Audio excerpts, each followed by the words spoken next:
ومن الأعظام من يتخذ ما ينفق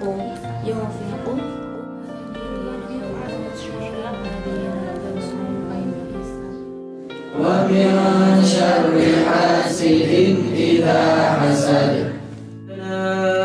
إنك أنت التواب الرحيم اللهم ادفع عنا الغلا والوباء والبلاء والفحشاء والمنكر والسيوف المختلفة والشدائد المحال ما ظهر منها وما بطن من بلدنا إندونيسيا خاصة ومن بلدان المسلمين عامة. اللهم اجعل وثبت جمهورية إندونيسيا جمهورية آمنة مطمئنة مرضية، واجعل أهلها من أهل الصلح والقرباء، ولا تجعل أهلها من أهل العداوة والغنى يا أرحم الراحمين. اللهم ya Allah, kami semuanya bersyukur Engkau yang telah menurunkan Al-Quran melalui malaikat Jibril alaihissalam kepada baginda Rasulullah Sallallahu Alaihi Wasallam sebagai petunjuk bagi umatnya,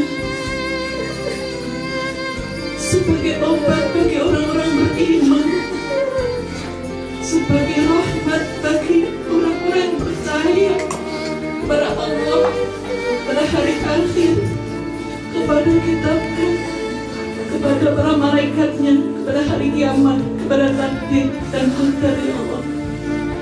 Ya Allah Karim, ya Rahman, ya Rahim, terimalah perjuangan santri-santri kami ini ya Allah. Terimalah jerih payahnya sebagai amal soleh dan amal ibadah yang Kau terima ya Allah, yang menjadi asbabnya ibu dan bapak mereka semuanya mendapatkan maghfirah-Mu ya Allah.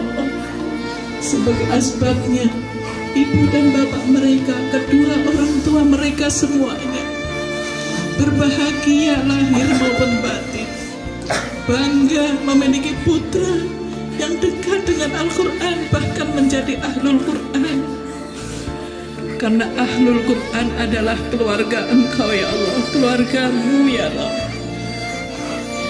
Maka pada saat ini, di tempat yang mulia ini, kami mohon kepada-Mu ya Allah, untuk kami, untuk santri-santri kami diberi kekuatan lahir dan batin, agar kami kuat dalam melaksanakan murojaah seumur hidup kami ya Allah.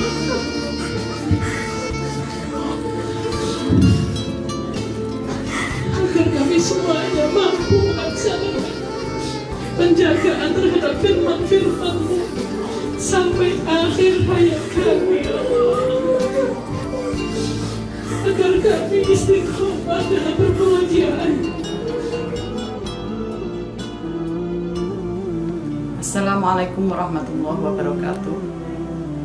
Sekedar mengingatkan kepada kaum muslimin wal muslimat dimanapun engkau berada, kami sangat berharap Bapak Ibu semuanya terus merapat kepada Al-Quranul Karim, di mana Al-Quran sebagai petunjuk hidup manusia serta menjadi obat bagi orang-orang mukmin dan menjadi rahmat bagi orang-orang beriman. Al-Quran yang diturunkan oleh Allah Subhanahu wa Ta'ala juga menjadi mukjizat terbesar baginda Rasulullah Sallallahu Alaihi Wasallam yang penuh dengan barokah sebagaimana yang tertuang di dalam surat An-Nahl ayat 155. Wa hadza kitabun anzalnahu mubarakun fattabi'uhu wattaqu la'allakum turhamun. Dan ini adalah kitab suci Al-Quran yang kami turunkan dengan penuh berkah. Ikutilah dan bertakwalah agar kamu mendapat rahmat. Di dalam surah Shad ayat 29. A'udzubillahi minasyaitonirrajim. Kitabun anzalnahu ilaika mubarakul yadabbaru ayatihi waliyatadzakkara ulul albab. Kitab Al-Quran yang kami turunkan kepadamu penuh dengan keberkahan, agar mereka menghayati ayat-ayatnya dan agar orang-orang yang berakal sehat mendapatkan pelajaran. Untuk itu Bapak Ibu semuanya, jangan ragu-ragu, jangan setengah-setengah kita berjibaku dengan Al-Quran, membacanya, mentadaburi ayat-ayatnya, mengamalkan isi-isi kandungan ayat suci Al-Quran, sehingga kita menjadi orang yang luar biasa di dalam pandangan Allah Subhanahu wa Ta'ala. Keberkahan yang dimaksud di dalam kandungan ayat suci Al-Quran adalah keberkahan dalam segala hal. Seperti contohnya, keberkahan ayat-ayat suci Al-Quran jika sudah merasuk ke dalam jiwa manusia, maka jiwa tersebut akan segera mengakui semua kesalahan-kesalahan dan mudah melakukan taubat kepada Allah Subhanahu wa Ta'ala.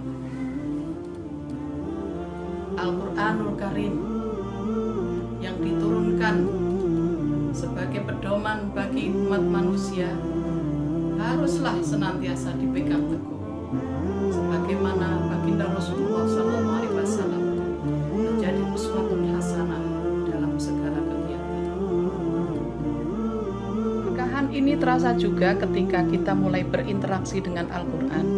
Hati ini terasa nyaman, terasa bahagia, makin lama makin asyik membacanya, makin lama makin mudah untuk menghafalkannya. Diulang-ulang, diulang dan diulang hingga ribuan kali, tak akan ada bosan-bosannya.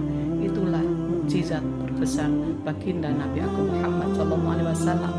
Dan Al-Quran nyata-nyata akan menjadi penolong yang sangat besar. Penolong kita bukan harta yang berlimpah, penolong kita bukan jabatan yang tinggi, penolong kita bukan rupanya, bukan hartanya, bukan pula jabatannya. Al-Quran info-infonya benar, tidak memfitnah, tidak bohong, tidak pula hoax. Semuanya datang dari Allah Subhanahu wa Ta'ala yang maha benar. Untuk itu para qori'ah selesai tilawah, dia pasti menyatakan shadaqallahul adzim, maha benar Allah atas segala firman. Makna Al-Quran yang dikandungnya tidak pernah kering meski berbagai zaman telah melintasinya. Tak lekang oleh panas, tak lapuk oleh hujan.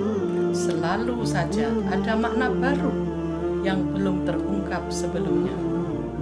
Keberkahannya sangat terasa ketika terungkap kebenaran-kebenaran firman Allah, seperti kasusnya jenazah Fir'aun yang diteliti oleh Maurice Bucaille, seorang ilmuwan barat yang akhirnya peneliti tersebut membaca 2 kalimat syahadat.